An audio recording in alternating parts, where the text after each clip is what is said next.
The pace of AI innovation lately feels nothing short of dizzying, doesn't it? Oh, absolutely. Every single day, there's like a new AI tool popping up, a new capability that promises to change everything. It's incredibly exciting, but let's be honest, it can also feel a bit overwhelming trying to keep up. It truly is like trying to drink from a fire hose of information. There's just so much happening so quickly. That's a great way to put it. So that's why today we're doing a deep dive into the fascinating world of AI tools in 2025. Okay. We're drawing insights from some really comprehensive sources, including Tech Radar's I Tried 70 plus best AI tools in 2025, Tom's Guide's best ChatGPT alternatives, and even perspectives from the Rundown AI and Windows Central on the benefits of running AI locally. Our mission here is really to cut through all that noise. We want to show you what's truly useful, what's surprising, and maybe most importantly, what these tools really mean for how you work, how you learn, and how you create. Exactly. Think of this as your shortcut to being well-informed about the AI landscape, so you can leverage these innovations for yourself. Okay, let's jump right in. So, when most of us hear AI tool, our minds immediately go to chatbots or AI assistants, right? Right. And for good reason. They've evolved so much.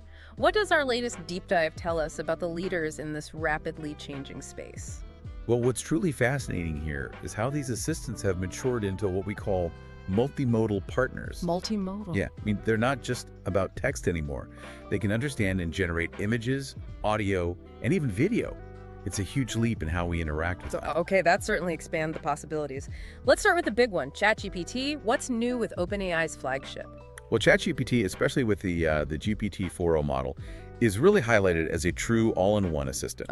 It handles text, images, audio, video. You can use it for everything from writing and research to coding and even file analysis. Yeah. And the newest GPT-4o offers these surprisingly human-like voice conversations. Human-like how? Like complete with tone, natural pauses, emotion. It's a significant step up from earlier versions.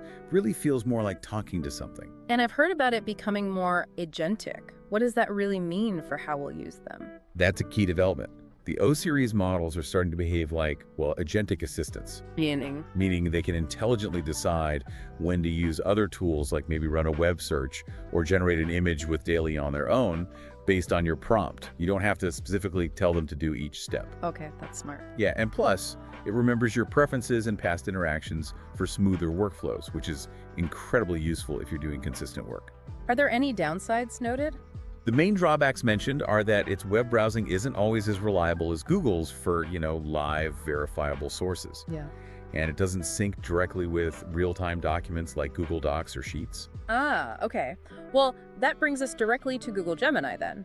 How does it stack up, especially with Google's vast ecosystem? Right, so Google Gemini's major strength is precisely that deep integration with Google Workspace, Gmail, Calendar, Docs, Sheets, all of it.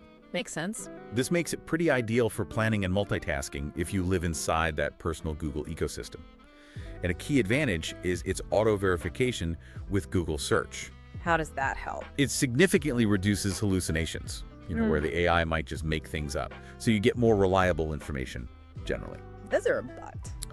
But for really free-form creativity, like writing fiction or something really out there, it can sometimes feel a bit stiff compared to ChatGPT, maybe a bit more structured. Okay. And then there's Grok AI from XAI, which seems to have a distinct personality. What's its niche? Now, Grok AI stands out for its advanced reasoning capabilities, particularly in math, logic, scientific tasks.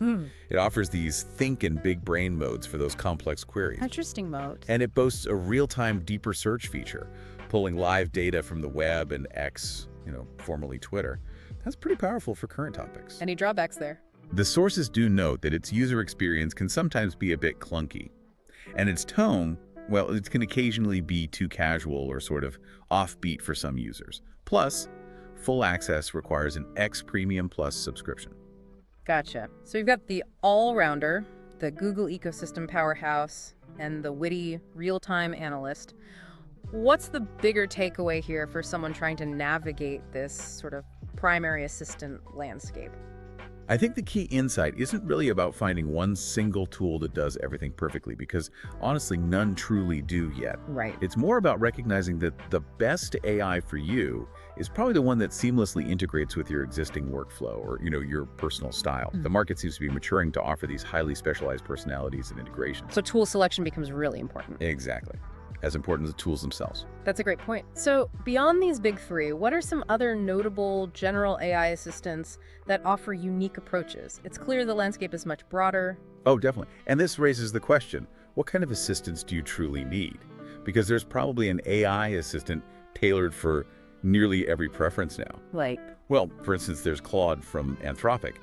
It's known for its remarkably human-like conversational style, very natural, and it has a massive context window. Context window, meaning how much it remembers. Exactly. We're talking up to 1 million tokens for certain uses. Yeah. To put that in perspective, that's like giving the AI a small book to remember and understand all at once. Wow. Which makes it excellent for summarizing or analyzing really long documents. And Microsoft, of course, has its own play with Copilot. How does that fit in? Right. Microsoft Copilot. It's powered by OpenAI's GPT-4o, actually. And it's deeply integrated into Microsoft products, Windows 11, Edge, Microsoft 365.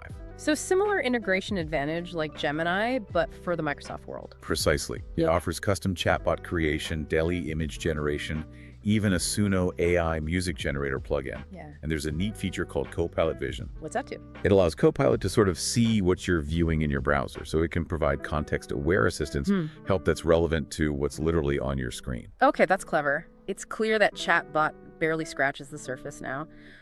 What stands out to you most in terms of how these general-purpose AIs are becoming increasingly versatile across such a wide array of applications? I think it's the sheer adaptability. Wow. And the growing contextual awareness. Yeah. They're becoming less like discrete tools you open and close, and more like this invisible layer of intelligence just present in our digital lives. They're not just answering simple questions anymore, but really assisting in complex, multi-step tasks by remembering context and leveraging all these other integrated functionalities. Right. Shifting gears now, I'm particularly fascinated by how AI is moving beyond just productivity and into, well, creative endeavors. Here's where it gets really interesting, I think. Me too. What are the must-know tools for generating things like images, music, even video? This truly highlights that shift, doesn't it? From AI as just a productivity tool to a genuine creative collaborator. For image generation, we're seeing incredible realism and control now. Like Google Imagen 3, I saw some examples from that. Yes, exactly. Google Imagen 3 produces highly detailed, photorealistic images very quickly. It offers precise control over prompts and apparently has excellent multi-language support. And its ability to refine images step by step is a major time saver for designers. And ChatGPT does images too, right? Yeah, ChatGPT 4o with its DALL-E 3 integration lets you generate and refine images right there within your conversation. It pulls context from your previous discussion points. Ah, so it feels more iterative. Exactly. It makes the creative process feel much more conversational and fluid. You can say, make it a bit more blue, or add a cat in the corner. What about for professional designers? Is there an industry standard AI image tool emerging? Well, Adobe Firefly is definitely positioned for that. It's designed specifically for commercial use. It's trained on licensed content, which is key for avoiding copyright issues. And it integrates deeply with Photoshop and Illustrator, allowing for editable layers and features like generative fill for seamless object replacement or additions. So more polished, maybe safer outputs. It tends to lean towards clean, polished outputs. Yeah. Highly practical for agencies and commercial work. Okay. Now, beyond images, AI is making music. That still sounds futuristic. What are some of the tools that help you create a soundtrack? It's happening. For music, tools like Amper Music, Soundful, SoundDraw, Boomi, and MuseNet from OpenAI, they allow you to generate custom, often royalty-free music. Just type in what you want. Pretty much. You input things like genre, mood, tempo. MuseNet specifically can create surprisingly complex compositions across various styles.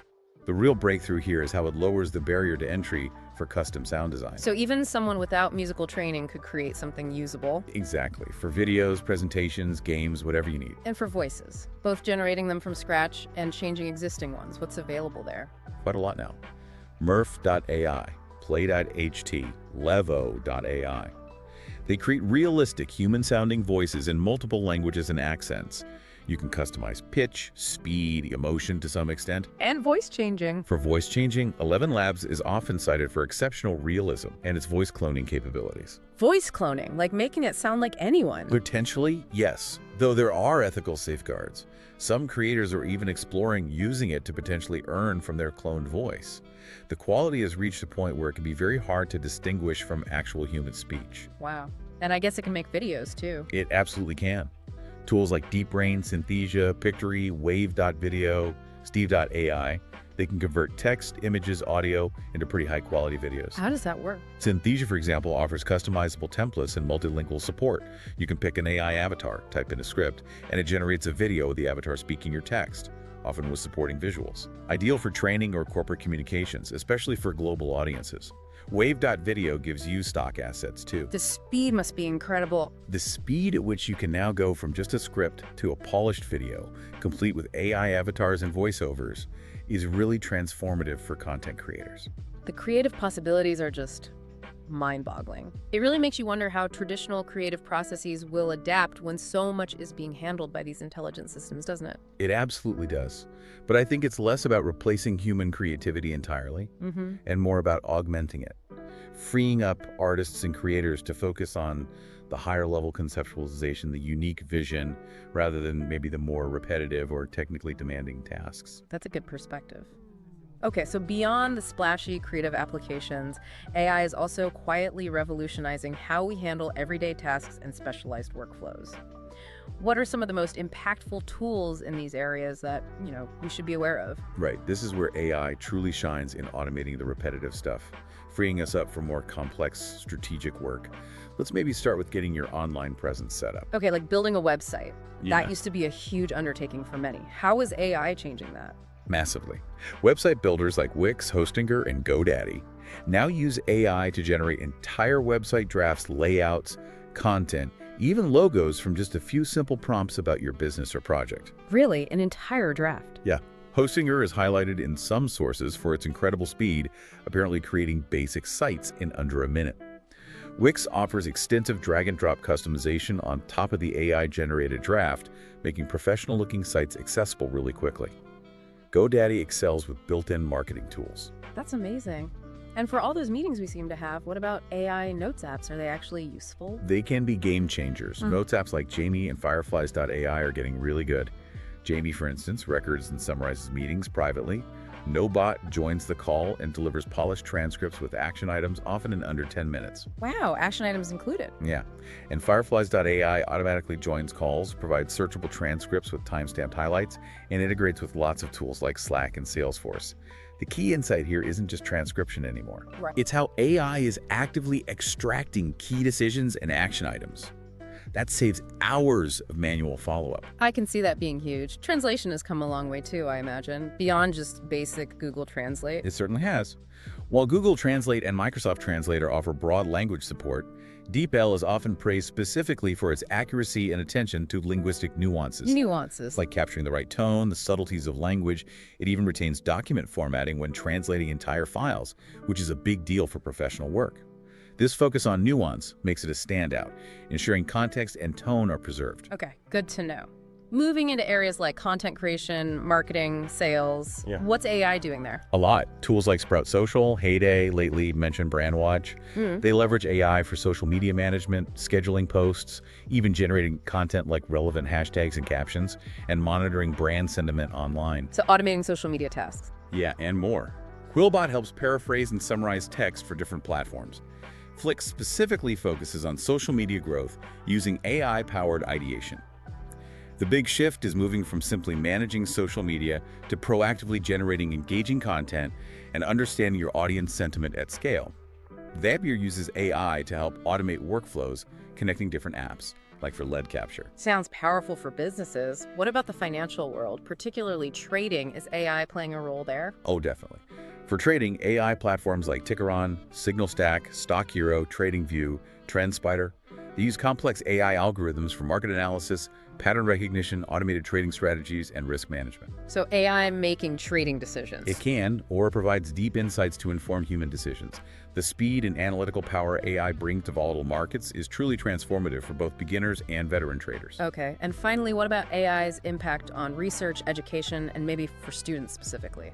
Well, for fundamental research, open source platforms like Google's TensorFlow and Facebook's PyTorch are foundational. They're used by researchers everywhere to build and train AI models. Open source is key there, right? Absolutely. It means the underlying technology is available for anyone to inspect, use, and build upon. That fosters incredible transparency and rapid experimentation across the entire developer community. And in the classroom. In education, you have tools like Magic School AI, which offers personalized learning paths and helps teachers create content. Microsoft PowerPoint even has a speaker coach now. Speaker coach? Yeah.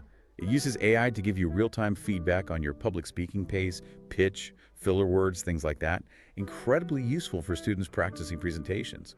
Education Copilot helps with curriculum management too. That's actually really neat. So, okay, we've covered a huge range of tools. What does all this mean for you, the listener? With so many incredible options available, a big question that often comes up is, should you rely on these online cloud-based AI tools, or should you maybe try running AI tools directly on your own computer? What's the trade-off here? That's a really crucial question, and the Windows Central article we looked at explores it in depth. When should you consider going local? There are compelling advantages and also drawbacks to both approaches. Understanding them helps you choose what's best for your individual needs. Okay, let's break that down. Let's start with the advantages of running AI locally on your own machine. What are the big wins there? Okay, firstly, and maybe most obviously, is offline capability. Right, no internet needed. Exactly. Your AI works even without internet access. Think about using something like the OpenAI GPT-o.20b LLM locally. This gives you better ownership, really, and freedom from potential server issues or, sudden changes in terms of service from a cloud provider. Okay, that makes sense. What else? Secondly, and this is a big one for many, privacy control. The data aspect. Yeah. Your data never leaves your machine. That's crucial if you're working with sensitive or confidential information. It also helps significantly with data compliance regulations. While cloud AIs often have privacy modes, your data still typically has to go to their servers first, even if briefly. That's a huge point for many businesses, I'd imagine, or anyone handling sensitive personal data. What about cost? Is it cheaper? That's the third point, cost and potentially environmental impact. If you already have reasonably powerful hardware, like maybe a good gaming PC, running AI locally can save you significant subscription costs. $20 a month for ChatGPT Plus, or maybe even up to $200 a month for its highest enterprise tiers, adds up fast. Running it locally also gives you more direct control over the energy consumption, potentially reducing your environmental footprint compared to massive, always-on data centers, though that's complex to measure. Okay, cost and control. And how does going local impact your actual workflow, perhaps for coders or researchers who need specific setups? Great question. Fourthly, there's workflow integration and customization. You can integrate local large language models directly into your specific workflow.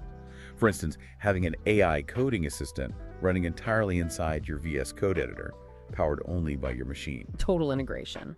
And you also have the freedom to fine-tune open source models for your unique needs. You're not limited to the features or restrictions the cloud providers decide on. You can really tailor it. And finally, fifth, there's education. How so? Experimenting with local AI is just a fantastic way to really learn about the underlying technology, understand the hardware requirements, figure out how to build and fine-tune these models from the ground up. It demystifies it a bit. Okay, so those are some strong arguments for local AI. Offline, privacy, cost, customization, learning. But there must be trade-offs, right? What about the implicit advantages of using cloud AI and maybe the drawbacks of trying to do everything locally? You're right to ask about that balance. It's definitely not all one way. The biggest, most advanced models, like say the rumored GPT-5 or whatever comes next, they often run much, much faster and more efficiently on those massive cloud server farms. So performance can be a significant trade-off when going local, especially for the very largest models. So cloud is faster generally. For the cutting-edge stuff, yes. You also typically get access to the very latest models first in the cloud. New frontier models are usually released there before downloadable local versions become available, if they ever do. Right, you get the newest features sooner. Exactly. Cloud models also tend to have more up-to-date knowledge cutoffs as they're constantly being refined with newer data. And of course, a huge advantage of cloud AI is hardware independence. Meaning you don't need a beast of a machine at home. Precisely. You don't need a powerful local PC or Mac to access their capabilities. You just need a browser or an app. If you're running a smaller, optimized LLM locally, like Llama 3 8B or maybe Mistral 7B, performance can actually be great on modern hardware. But the largest open source models, the ones competing with GPT-4, still struggle on even the best consumer GPUs right now. It truly makes you think about what matters most for your individual use case. Is it that raw power and the absolute cutting-edge features you get from the cloud? Or the convenience? Or is maximum privacy and the ability to tinker and deeply customize more important? Precisely. It's really about finding that personal balance that aligns with your specific needs, your available resources, and your priorities. There's no single right answer for everyone. What an incredible landscape of AI tools we've explored today. I mean, from being your creative co-pilot for generating images and music, to streamlining your daily work with smart assistants and automated notes, and even helping you build your next website almost instantly. AI is truly transforming nearly every facet of our digital lives. Indeed. It's embedding itself everywhere. And as AI continues to learn and weave itself more deeply into our daily routines, a fascinating question starts to emerge, I think. First is, how will our fundamental definition of work and even creativity evolve when so much of the actual doing, the writing, the coding, the designing, the analyzing is increasingly handled, or at least assisted, by these intelligent systems? What does human contribution look like then? That is a powerful question to consider, definitely food for thought. We hope this deep dive today has given you plenty to think about and maybe inspired you to explore how some of these tools could fit into your own journey of discovery and creation.